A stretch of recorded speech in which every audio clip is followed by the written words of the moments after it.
Hi everyone, it's Alicia again. Our next talk will be presented by Terence Tan. He'll be sharing with you about the basics of open source intelligence, including Google Docking and Shodan. Let's give him a warm welcome. Hello everyone, my name is Terence, and today we will be talking about treasure maps, which is the hidden paths to finding information. So, what is this whole workshop is going to be about? Today we're going to be talking more or less about open source intelligence, or OSINT, and these are informations that are all available publicly in the public domain. You don't need to go into the hidden dark web or whatnot, or maybe even some paywalls to access such data. These data are all going to be publicly available data, and therefore they are like information that's out there on the treasure map, but yet still hidden from plain view. So you might have actually seen them, but you don't even know that they exist.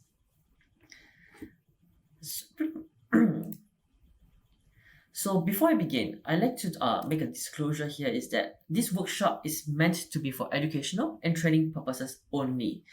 Please do not use any of these materials from this session for any illegal purposes. Now, just a quick background about myself.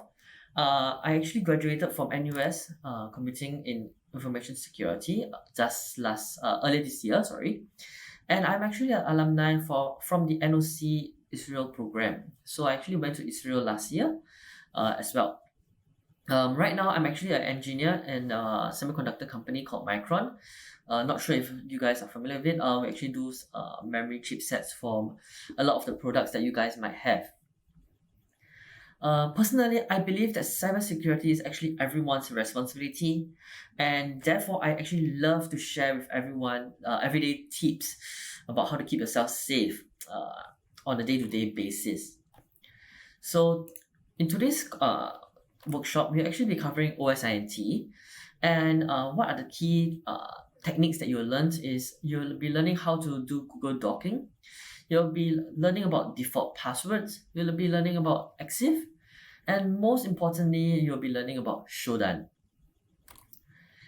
So first up, what is OSINT? For some of you who might not be aware, OSINT actually is open source intelligence, whereby we use publicly available information to better understand your target. And this is actually very important because in this pandemic, this COVID-19 pandemic, everyone around is actually starting to work from home more and more often, and this trend seems to be continuing. You see, look at Google, look at Facebook, all the big firms.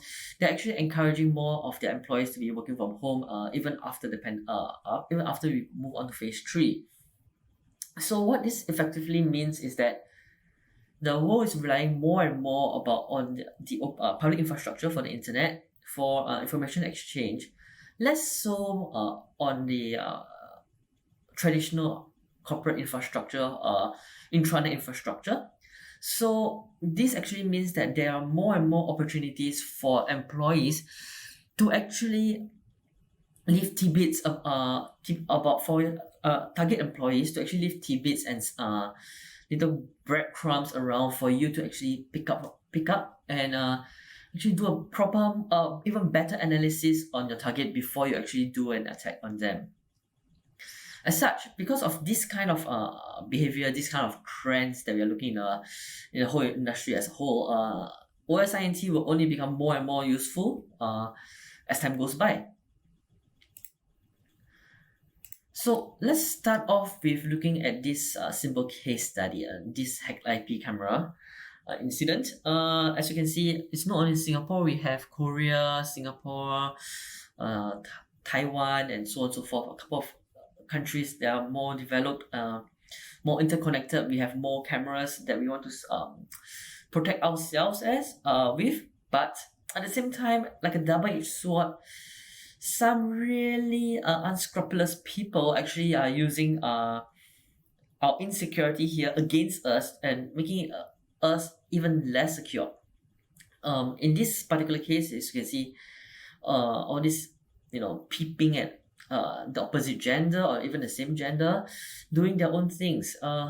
I'm not sure how to put it, but it is becoming more and more prevalent. So bringing it closer to home, in Singapore, this article is actually reported back in October. I think that's about 2 months ago. The news article actually reported that IP cameras are being hacked and the contents are being leaked and sold online. So, we buy these cameras, to protect ourselves when we are, or rather our things at home, or maybe just to monitor our pets at home, when we're not at home. But now with everybody working more and more from home, we tend to forget that we have these little cameras there, and this is such a big problem because these hackers reportedly have over 3 terabytes of content that they have actually recorded from all these CCTVs or IP cameras, and they're even still selling live access to these systems, which means that the systems have not been patched, and many of them still don't know that they are being watched by a creepy person on the other side of the globe. And all of these are just available by the sellers on the Discord channel. They are just selling at USD $150 for access to all of this content. So I'm not sure how you guys feel about it, but personally, I feel that this is a very troubling thing. That people are watching you without your permission or without even you noticing it. And the whole part about this workshop, we're going to look at how some of the methods that they actually used to actually acquire these footages. So first up we have here is the Google Doc. Now I remember back in a few years ago, one of my first non-school training was with one of my non-school training was at a workshop called Cyber Defenders.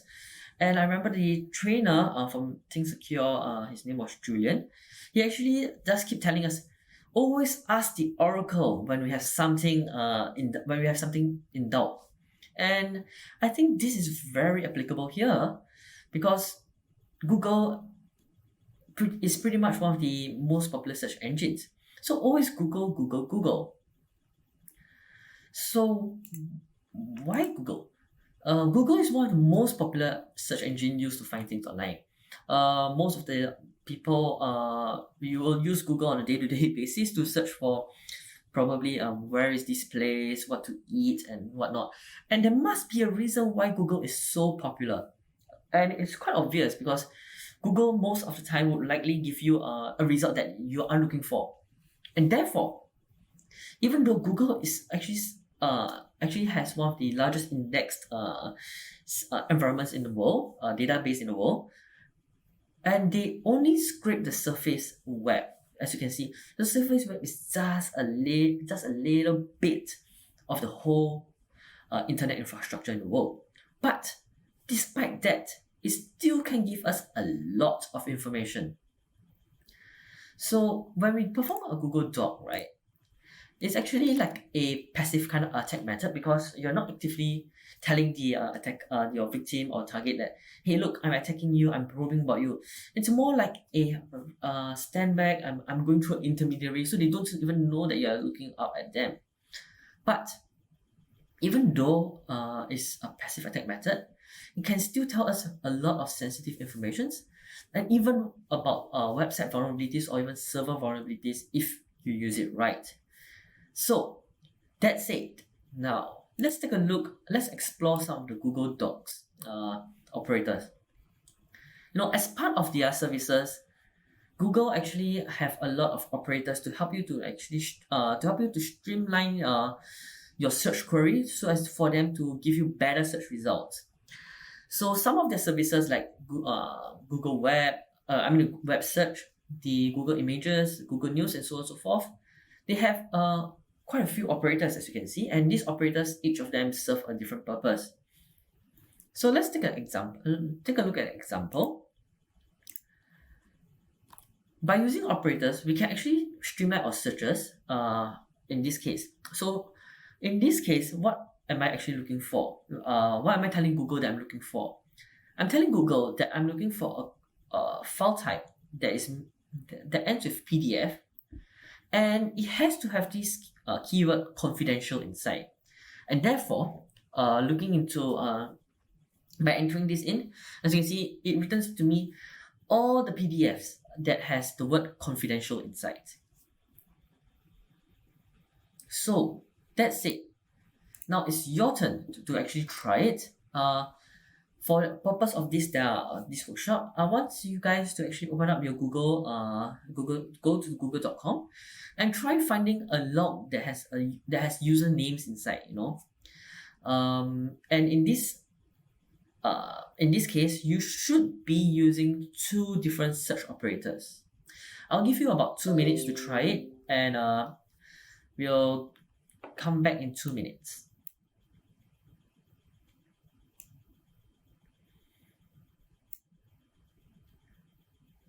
Alright, if any one of you have any questions about this, feel free to drop by Discord and put your questions there, and I'll try my best to answer the questions.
All right. So I hope you guys have managed to find it.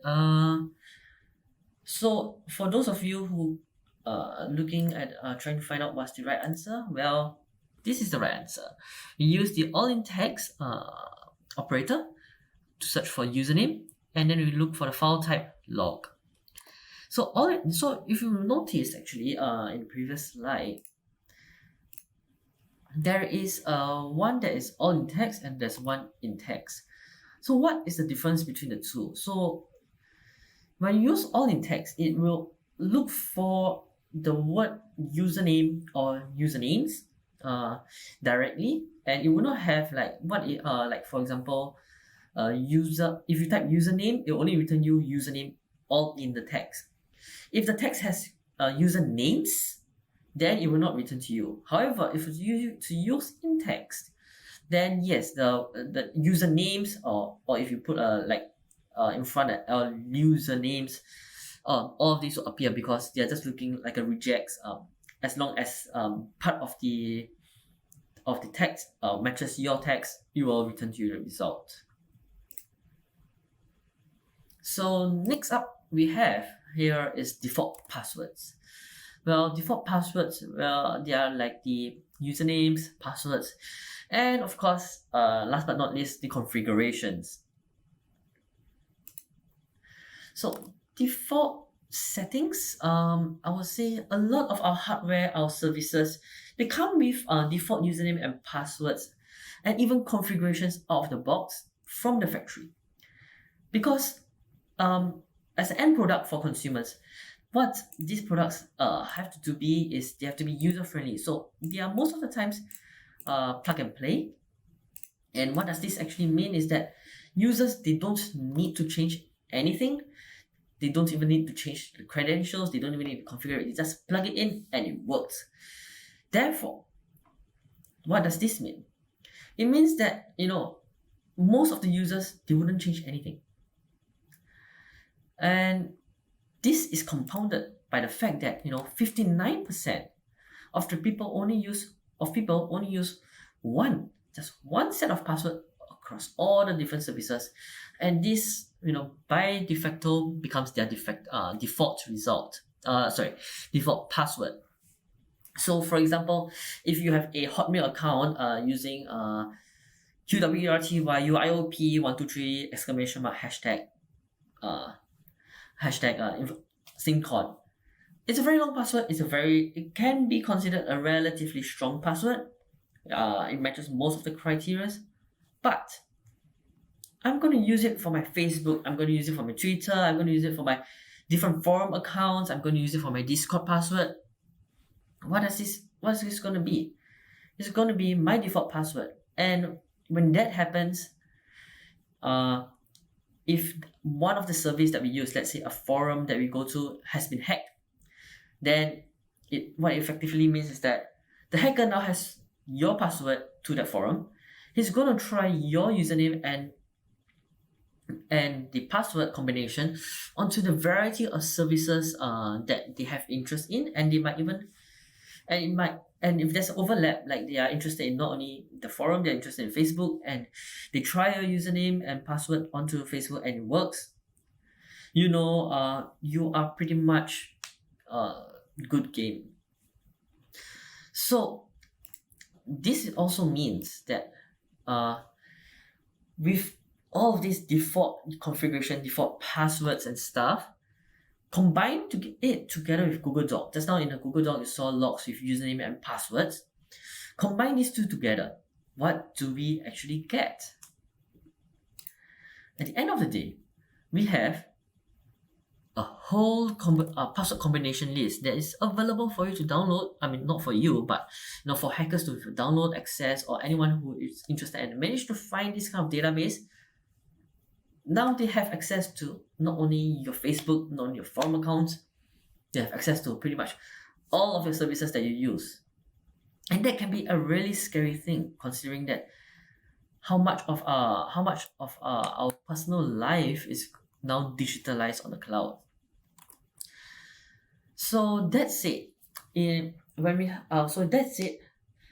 can actually look into Google to look for default passwords for different routers, different services, and even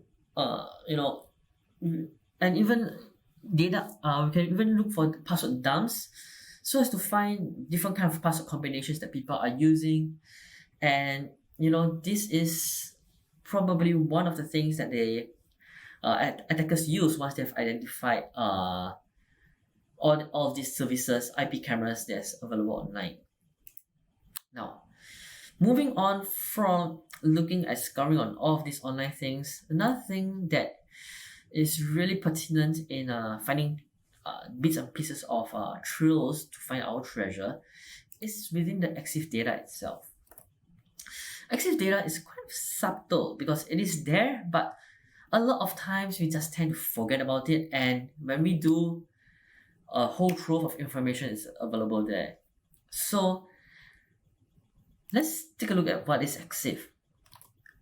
Exchangeable Image File Format, or EXIF, is actually a standard that's used by cameras and softwares, and of course camera phones, to store data attributes about media files, including images, video, voice recording, and so on and so forth. Well, traditionally, an EXIF will actually contain image information from the photo attributes, and this includes ISO, shutter speed, aperture, and so on and so forth. And more importantly, in recent years, when we take photos using our phones, our GPS coordinates are embedded, and so on and so forth, and more. And because of that, the EXIF is actually stored as information in the image. So as a digital image, you can store additional digital information to it. It is just another route that attackers can use to actually load information, secret information, or even malicious payload. So how are EXIF created or modified, you might ask? Common tools that people use to actually modify or extract full EXIF data is like using the EXIF tools that is available for free from QueenSU or even Adobe Photoshop itself. So you can actually download the EXIF tools from the QR code on the screen here, if you like. But for this, the purpose of this workshop, we'll have it very, very simple. We won't be using such tools, but unfortunately, this workshop will be teaching you how to do it on the Windows computer itself. There are ways to do it on Mac, but I will not be touching it in this workshop. So now we'll just jump straight into the into the hands-on portion. So EXIF, this is actually a simple EXIF abstraction. If you guys have actually downloaded the pre-workshop material, which is basically the image file, you should see the image file with the name Treasure Map Special. Yep. So this map is actually very special. I've actually embedded extra information inside these maps. Inside this image itself. Here we go. Here's the image. All right. So if you guys can actually see the image here. So how do we actually extract standard information? You can't actually see it from the Photos app itself, but inside Windows Explorer itself, you can. So let's take a look at how we can access it. So now, when we have the file actually have the file here, we can actually just right click on it onto it, scroll all the way down to properties, and here we have the properties. Alright, so in these properties, when we go to see the details, you can actually see that can actually see all the information.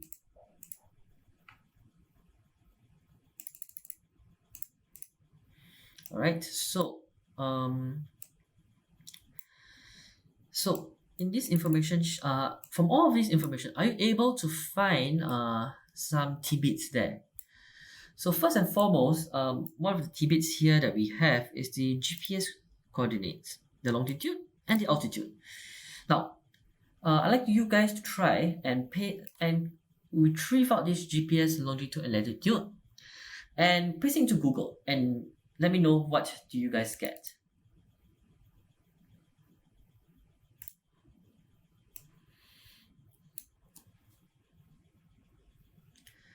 All right. Okay, I'll give you guys a little bit more time to copy it and paste it into Google and see where do you think this photo was taken.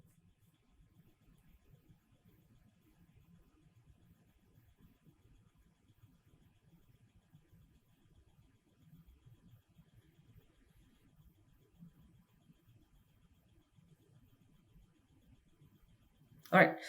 So yes, some of you might have guessed it right. This photo was supposedly taken at Jewel. However, there's one issue here, which is it is not actually taken at Jewel. This photo was actually taken at Raffles City back in 2018 InfoSec in the city. So that's one example that we have actually modified the file. And the second part of it is, where is the flag? The flag is actually just here under the camera serial number, and this is actually a encoded string. Can any one of you actually solve this encoded string? I'll give you guys another minute to try to retrieve it and to see if any one of you can actually find tell me what does this string mean.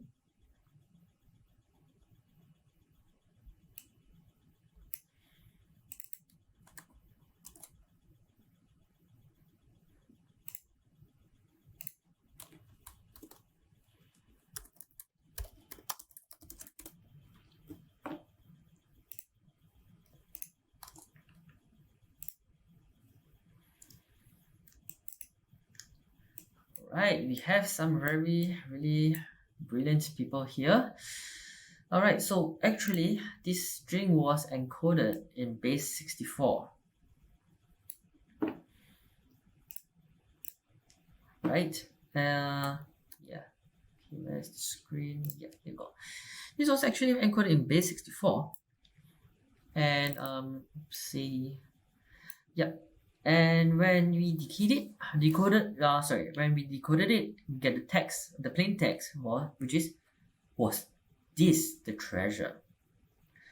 Right. So if you have managed to get this right, give yourself a pat on the back.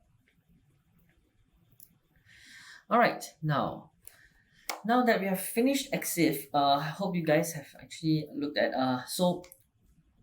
actually understood what EXIF is. And sometimes how does EXIF come into play is that some people actually post uh, screenshots of their webcams online, like, hey, look, my dog is doing these kind of activities, look, we actually here and stuff. And then they forget to scrub the EXIF data from the image itself.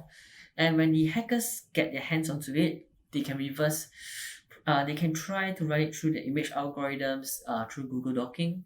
They'll try to run through the default services, default port numbers of these systems, and through all of this means they are able to find your the cameras, the IP cameras, the IP address for it, the services for it. But this is a whole lot of trouble, don't you think? And the next topic that we have up here helps to solve all of these problems. I mean, for the hacker at least. Shodan. Shodan helps to helps you to find your services easily. What do I mean by that? Oh my. So, what is Shodan? Shodan is actually a search engine for the Internet of Things. Think of Shodan like Google, they crawl the internet, they scour the internet for all of the connected devices, and they collect the device fingerprints, and all of these are actually indexed into a single database like Google, so that you can search through it. Now, what is Shodan? Again, well, sorry. Why is Shodan so useful? Traditional household items such as refrigerators, even TVs, and now, as you can see, security IP cameras, they're all connected to the internet for convenience. You can look at your house camera from all the way from your phone and say, "Hey, look, my dog is sleeping right now. Oh, my baby is in bed, sleeping peacefully. Oh, my baby is crawling out. Or maybe, oh, my mom is trying to get out of the bed right now, and I need someone to help her." And so, because of this convenience, everything is being hooked up online. But remember earlier on that so many people do not change the default credentials. That's where the problem comes into play. I will explain that even more in a short while. Now, in corporate environments, or what some of you might consider as an industrial environment, manufacturing lines, corporate infrastructures, they are all being hooked up online. And in the case of manufacturing lines, it is in case of manufacturing lines, SCADA systems are the ones that's being hooked up online. So anyone who has admin access to your system remotely can technically do anything they want to your manufacturing line. Shut it down, sabotage your plants, and so on and so forth. So that's why understanding the use of Shodan and more importantly, securing your infrastructure and your devices by changing the passwords, patching it regularly, and so on and so forth is paramount. So Shodan is even more useful these days, because modern devices like your cameras are most likely going to be using standard popular protocols like in the case of IP cameras again, most of them use RTSP, or what we know as real-time streaming protocol. So you don't only need to use your vendor's application. You can use third-party application like VLC and to name some to actually access your video stream, and in many cases record them.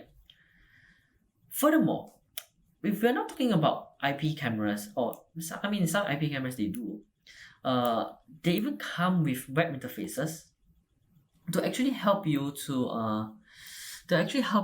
perform remote management on your target system. Oopsies. Right. So that's it.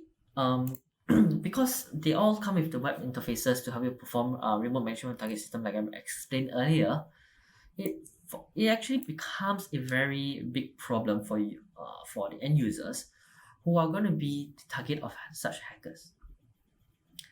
Furthermore, with Shodan, we actually know the basic details about the device, such as the device type, the brand, the version, and so on and so forth. And this effectively actually means that at the end of the day, we don't even need to attack the target directly. We can just passively find out all about the target and prepare our payloads. And when we are ready, we just launch the attack onto the target.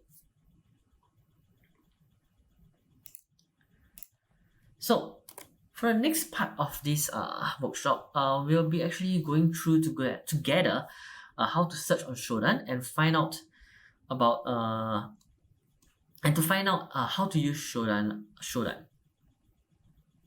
Okay, so now to start off with Shodan, we just go to the Shodan's website, which is shodan.io, and then if you have an account, you should log in already.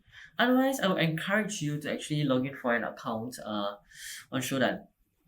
So I'll probably give you guys like a minute or two to sign up or log into Shodan if you have already not done so.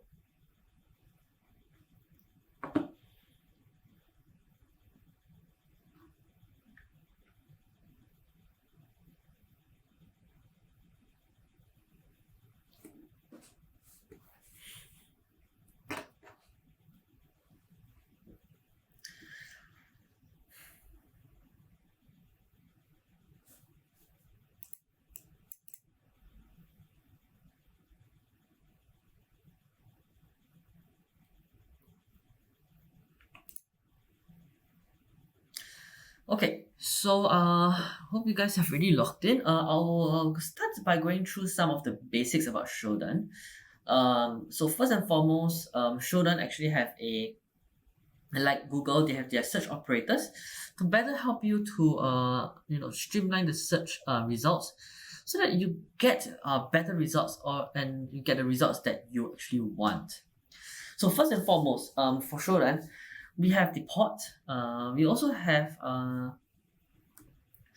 basically the port. We have the net. Let me get it out here for you guys. So some of the example operators are like this. Okay, there we go.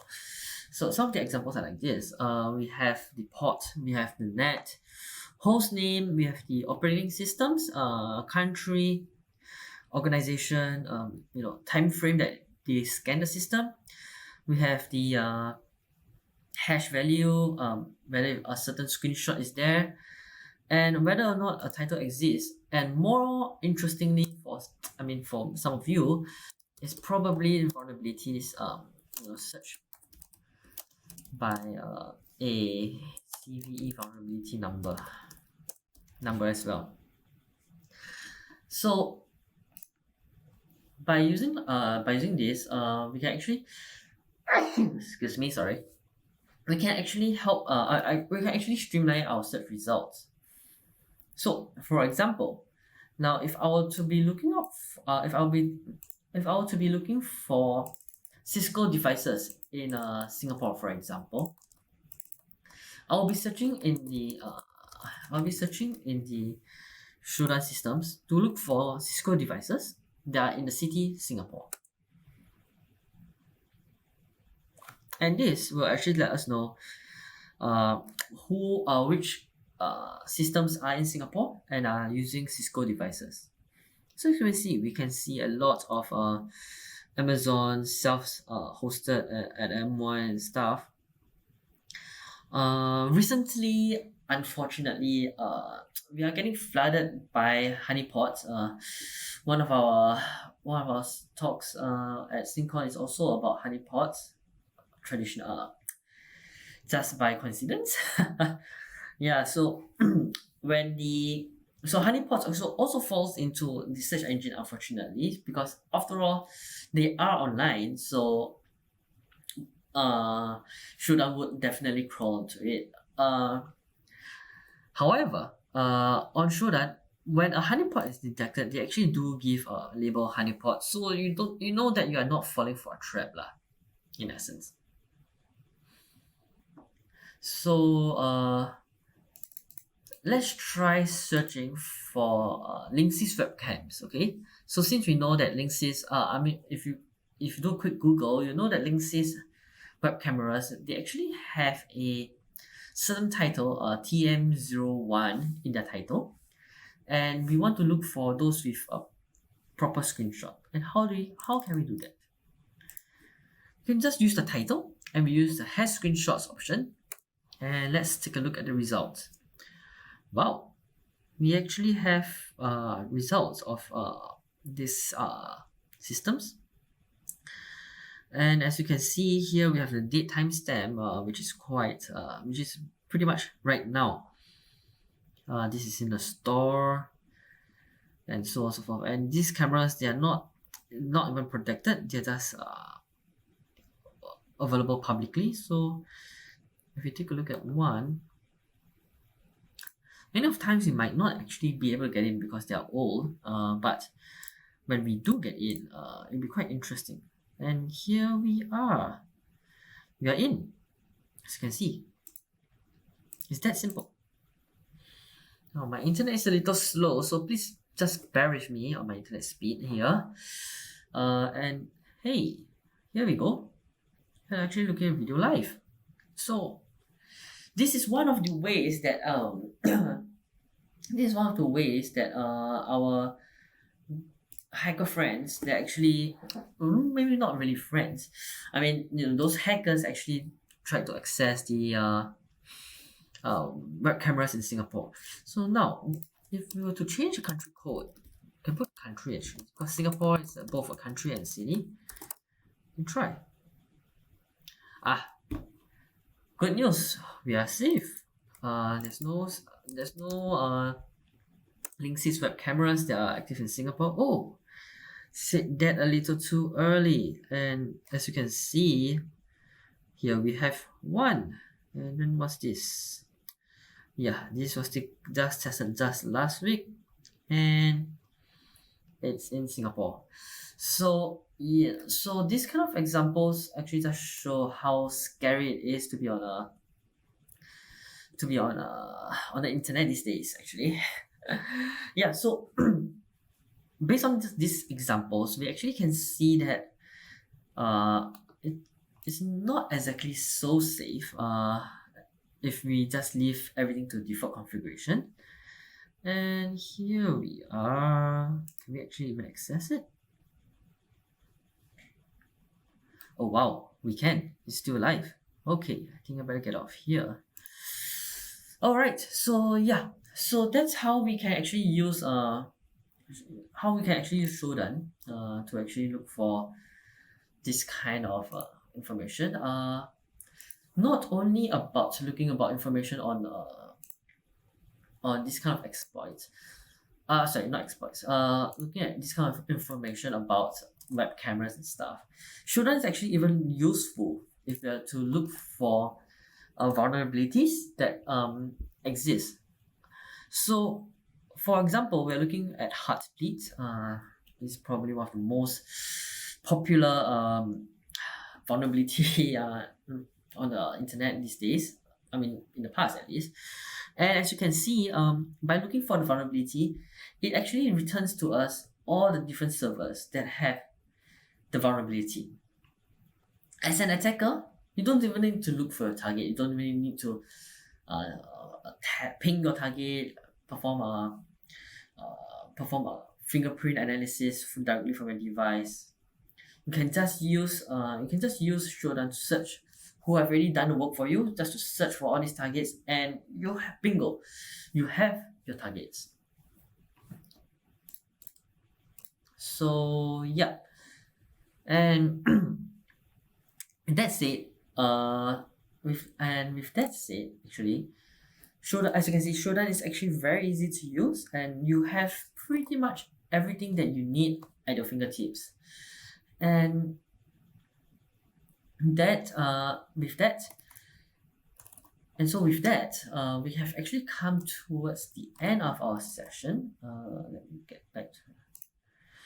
come back to the end of the session, and I hope you guys found this session interesting, and I really hope that you guys don't use this for any nefarious purposes. And please keep in mind, whatever that you do, whether or not it's legal or illegal, will